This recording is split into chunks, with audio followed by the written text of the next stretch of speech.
Saudara Dinas Kesehatan Aceh memindah sementara layanannya ke posko COVID-19 dan gudang farmasi di kawasan Lamprit, Jalan Sudirman. Pemindahan ini dilakukan menyusul 4 pegawainya yang terkonfirmasi positif COVID-19.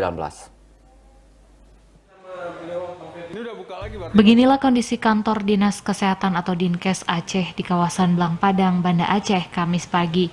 Meski tetap dibuka, suasana kantor tampak sepi dari aktivitas pegawai.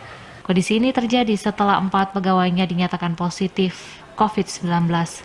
Akibatnya pihak kantor terpaksa memindah layanan sementara ke posko COVID-19 di kawasan Lamprit dan gudang farmasi Dinkes Aceh di kawasan Jalan Sudirman, serta sebagian besar ASN bekerja di rumah.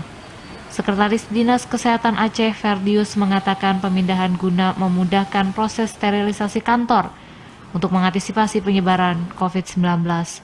Meski 4 pegawainya terkonfirmasi positif, Ferdi memastikan layanan di Dinas Kesehatan Aceh tetap berlangsung. Pada prinsipnya tidak ada yang tidak bekerja, semua keperluan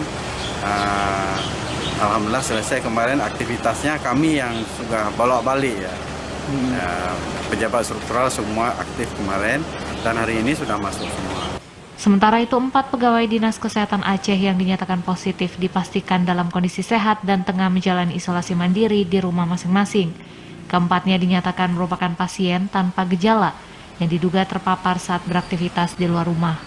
Dari Banda Aceh, Arman Konadi, TVRI melaporkan.